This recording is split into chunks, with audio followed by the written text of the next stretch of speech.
अस्सलाम वालेकुम स्टूडेंट्स, मेरा नाम सर MB ख़ान है और मैं आपका मैथ्स और फिज़िक्स का टीचर हूँ। तो एज़ पर अनाउंसमेंट मैंने आपको बता दिया है, फिर एक बार बता दूँ कि जो है आपका जो टेस्ट है फ़िज़िक्स का वो है 25 और 26 तारीख को, और क्योंकि मैथ्स का लेक्चर है और मैथ्स का टेस्ट है आपका 18-19 तारीख को, चैप्टर नंबर 1 चैप्टर नंबर 2। तो आपको पता है चैप्टर नंबर 1 भी सो मच लेंदी, चैप्टर नंबर 2 भी आप देख लें 2.1 से लेके 2.2 से लेके 2.8 तक लेंथ है इसकी। इंशाअल्लाह ताला अगर अल्लाह ने ज़िंदगी दी तो हफ्ते तक ये आपका अल्हम्दुलिल्लाह ये ख़त्म हो जाएगा, और मंगल को या मंडे तक ख़त्म हो जाएगा, और मंगल बुध को आपका जो है वो इसका चैप्टर 2 और 1 का टेस्ट होगा। तो उसके लिए आप अपनी तैयारी ज़रा मजबूत कर लीजिए, 1 को भी रिवाइज़ करें और 2 को भी रिवाइज़ करें। सही मेरे बच्चों? तो अब देखिए बाकायदा स्टार्ट करते हैं एक्सरसाइज 2.8। हमने आपको एक स्टेप इस सवाल का जो बोर्ड में आते हैं करा दिया था कल अपने पास से। आज हम आपको रैशनलाइज करना सिखाएंगे और कल इंशाअल्लाह ताला ये पूरा जो सवाल है वो आपको अल्हम्दुलिल्लाह इंशाअल्लाह ताला, मतलब इस एक्सरसाइज की ये है कि अगर एक सवाल भी समझ में आ गया तो फिर जो है समझने के वो पूरी एक्सरसाइज समझ में आ जाती है। सही है ना? अब ये क्या कह रहा है कि जो नीचे दिए हुए फॉलोइंग जो हैं, फॉलोइंग को टी का दिया मैंने, जो फॉलोइंग आपके जो सवाल हैं उनको आप क्या करें, रैशनलाइज कर दें। तो ये आपको पता होना चाहिए कि भाई रैशनलाइज क्या होता है। तो आपका देखिए जो सवाल होता है बेसिकली क्या होता है, जो आपका बोर्ड में सवाल होता है उसके 2 हिस्से होते हैं। पहला हिस्सा क्या होता है आपका कि उसको रैशनलाइज करना होता है, और दूसरे हिस्से में आपको क्या करना होता है, उसको जो है वो फाइंड द वैल्यू करनी होती है। सवाल बेसिकली फाइंड द वैल्यू का होता है, लेकिन उससे पहले आपको उसको रैशनलाइज करेंगे देन फाइंड द वैल्यू करेंगे। सही मेरे बच्चों? तो जब वो करेंगे तो आपको पता चल जाएगा। तो फाइंड द वैल्यू मैंने कल समझा दिया था। अब एक्सरसाइज 2.1 में 2.8 का जो पहला सवाल है, रैशनलाइज द डिनोमिनेटर, इसको डिनोमिनेटर कहते हैं और ये न्यूमरेटर होता है ऊपर वाला, आप सबको पता है।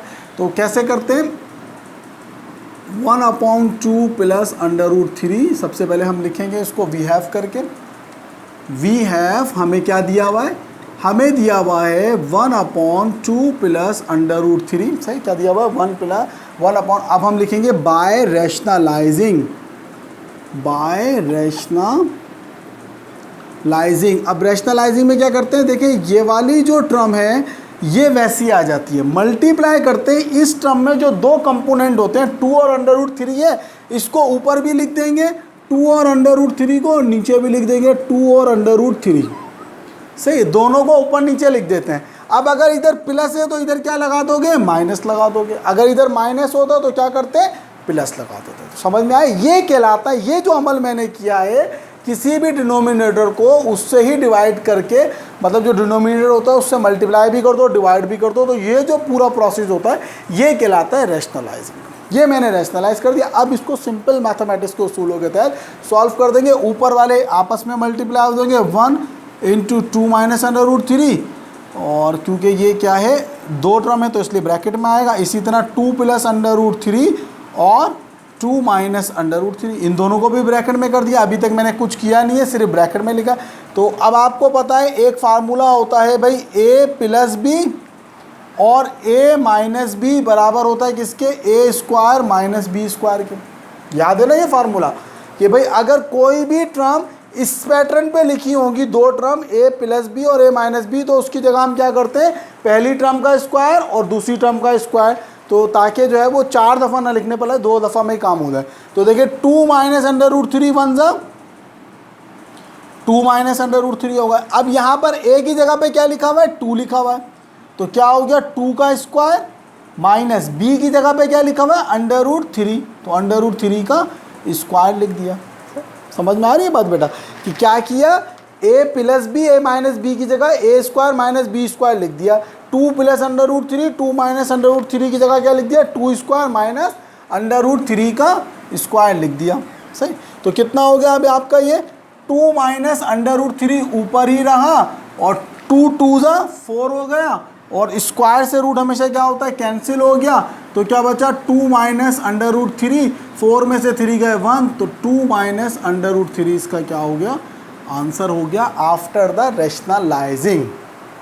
सही मेरे बच्चों, समझ में आया ये? तो ये रैशनलाइजिंग का प्रोसेस होता है। एक सवाल और करा देता हूँ, फिर एक सवाल आप जो है वो खुद कर लीजिएगा। सही, तीसरा सवाल मैं करा देता हूँ।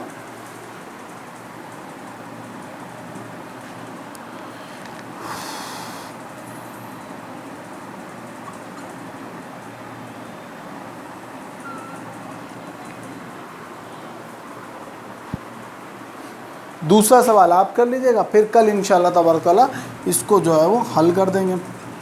सॉल्यूशन में सबसे पहले क्या लिखेंगे? वी हैव लिखा हमने। सही है, वी हैव के बाद हमने क्या दिया हुआ है? हमें ये दिया हुआ था 5 + 2√6। एक बार फिर गौर से देख लें, ये तो मैंने एक दफ़ा लिख दिया 5 + 2√6।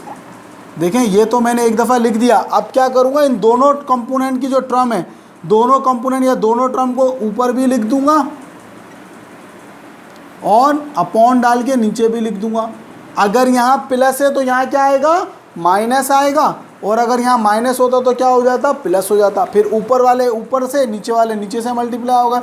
1 × 5 - 2√6 आ गया, और ये क्या हो गया? 5 + 2√6 और ब्रैकेट में 5 - 2√6। अभी मल्टीप्लाई नहीं किया, सिर्फ लिखा है। सही, फिर फार्मूला लिख दूंगा दोबारा से भाई। a + b और a - b बराबर होता है किसके? a² - b² के। तो ऊपर तो कोई फार्मूला नहीं लग रहा। 5 - 2√6 बन जा 5 - 2√6 हो गया। नीचे अलबत्ता फार्मूला लग रहा है भाई 5 + a + b a - b किसके बराबर हो जाएगा? 5 का स्क्वायर माइनस के 2√6 का होल स्क्वायर। अब 5 - 2√6 डिवाइडेड बाय 5 का स्क्वायर क्या होता है? 25 होता है। 90% नहीं तो 80% स्टूडेंट इस स्टेप में आके गलती कर लेते हैं। क्या करते हैं? स्क्वायर से रूट कैंसिल कर लेते हैं, 2 × 6 कर देते हैं, 2 × 6 12 कर देते हैं, है ना। 90% स्टूडेंट याद रखिएगा, इस स्क्वायर से रूट कैंसिल कर देते हैं। जैसे कि यहाँ पे मैंने स्क्वायर से रूट कैंसिल किया था, 3 बचा था। तो बेटा आपको मैंने जो अभी इतनी थॉरली में पढ़ा रहा हूँ 2√6 का स्क्वायर, तो ये बात मैंने आपको थॉरली पढ़ाई है कि जब भी पावर अप्लाई होती है ब्रैकेट में मौजूद, चाहे एक नंबर हो, चाहे रूट वाला हो, चाहे पावर वाला हो, हर नंबर पे अप्लाई होगी।